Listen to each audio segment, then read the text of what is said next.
ભારતીય Janata party ward number 10ના councillor Nitin ડોંગાએ આજે પાલિકાની સામાન્ય સભામાં ક્રિકેટર યુસુફ પઠાણ દ્વારા પાલિકાના પ્લોટ પર કરેલા દબાણ મુદ્દે કાર્યવાહી કરવા અને ગ્રેન્ડ લેબિંગનો ગુનો દાખલ કરવા રજૂઆત કરી હતી। આ સાથે તેમણે જણાવ્યું હતું કે તેઓ એક સાંસદ છે અને સાંસદ દ્વારા પાલિકાના પ્લોટ પર ગેરકાયદેસર કબજો કરી સાંસદ તરીકે ખોટી એફિડેવિટ કરેલ છે, જેથી તેમણે માંગ કરી હતી કે તેની સામે કાર્યવાહી કરવામાં આવે। ટીએમસીના સાંસદ છે, તેથી ભારતીય જનતા પાર્ટી દ્વેષભાવપૂર્વક આ કાર્યવાહી કરાવી રહી છે। તે બાબતે તેમણે જણાવ્યું હતું કે કોઈપણ જાતના ભેદભાવ વગર આ કાર્યવાહી કરવામાં આવી રહી છે। જો અમને પહેલેથી ખબર હોત તો એમણે સાંસદ તરીકેનું ઉમેદવારી પત્ર ભર્યું, જેમાં ખોટી વિગત દર્શાવી છે, તો તમારા તરફથી ત્યારે જ આ મુદ્દો બનાવવામાં આવત અને તેમનું ફોર્મ પણ રદ થઈ શકતું, પરંતુ અમને પછીથી જાણ થઈ ત્યારથી અમે આ બાબતનો વિરોધ કરી રહ્યા છીએ।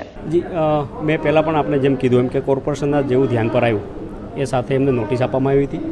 મારી માગણી એવી હતી કે એક સાંસદ તરીકે જો એમણે કંઈ ખોટું કૃત્ય કર્યું હોય તો એવું ના કરવું જોઈએ, કારણ કે સાંસદની જવાબદારી આમ જનતા કરતાં પણ ખૂબ મોટી હોય છે। કારણ કે સાંસદ ભવનની અંદર બેસીને આપે તો લોકોને કાયદાનું પાલન બી કરે અને નવા કાયદા બનાવવાનો પણ આપને રાઇટ હોય છે।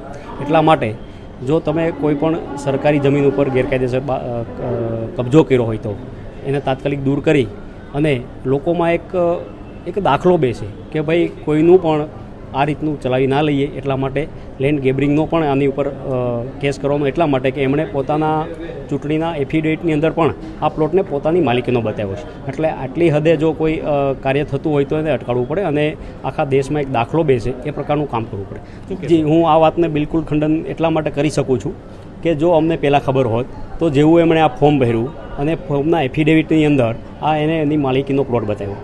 તમે કોઈ પણ એફિડેવિટ કરો એમાં કોઈ પણ જાતનું ખોટું તમારી પ્રોપર્ટી બતાવો તો એ જ વ્યક્તિ તમારું ફોર્મ રિજેક્ટ થાય છે। એટલે જો પહેલાં જ ખબર હોત તો અમે એમનું ફોર્મ રિજેક્ટ કરો।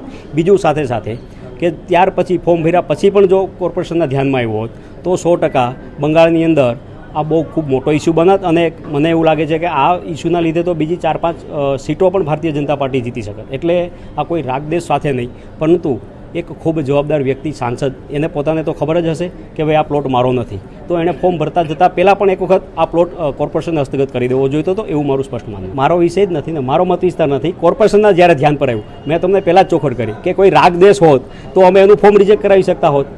ફોર્મ રિજેક્ટ ના થાય પછી ધ્યાનમાં આવ્યું હોત તો આ ખૂબ મોટો ઇસ્યુ બનતો આખા બંગાળની અંદર।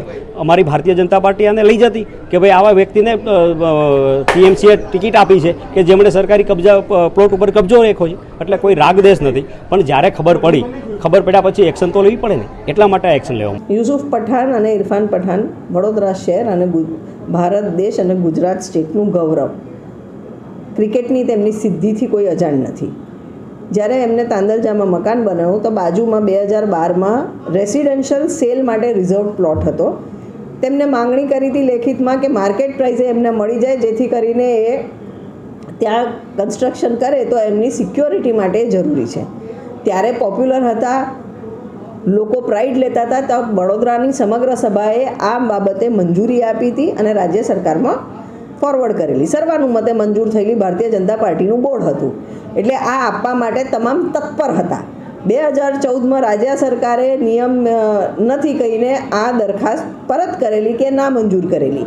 તો 2014માં જ્યારે કન્સ્ટ્રક્શન થઈ ગયું હતું, અનેક લોકો રજૂઆત બી કરતા હતા, ત્યારથી અત્યાર સુધી ભારતીય જનતા પાર્ટીના જ શાસકોએ આ ખાડા કાન કર્યા અને યુસુફ પઠાણ અનેક ભારતીય જનતા પાર્ટીના સ્ટેજ પર એમના કાર્યક્રમો, રાજકીય કાર્યક્રમોમાં ડાયસ પર બી જોવામાં મળ્યા છે। પણ જેવું એમને ટીએમસીમાંથી સાંસદ પદ મળ્યું, અચાનક જ કોર્પોરેશને એમને જે એન્ક્રોચમેન્ટ કર્યા છે, ડિમોલિશન કરીને લેન્ડ ગ્રેબિંગના કેસ કરવાની વાત કરી। કોઈએ એન્ક્રોચ કર્યું છે, ડિમોલિશન થવું જોઈએ, અમને એમાં કોઈ વાંધો નથી, પણ સાથે એવા અનેક સ્થળો છે જ્યાં ગેરકાયદેસર રીતે કોર્પોરેશનની જમીનો પર કબજો થયેલો છે। ફોર એક્ઝામ્પલ, અગોરા મોલની બાજુમાં ક્લબ હાઉસ બનેલું છે। સાંસદ રંજનબેન ભટ્ટે ગ્રીન હાઉસ સ્પેસમાં એમનું લેડીઝ ક્લબનું મોટું હોલ બનાવેલું છે, જ્યાંથી ભારતીય જનતા પાર્ટીનું પાસ્ટમાં તમે જોશો તો સાહિત્ય અને એમનું મટીરિયલ બી મળેલું છે। પછી કોર્પોરેશને જમીન પાછી લીધી, પણ આજ સુધી ત્યાં જે ડિમોલિશન થવું જોઈએ ડિમોલિશન નથી થયું।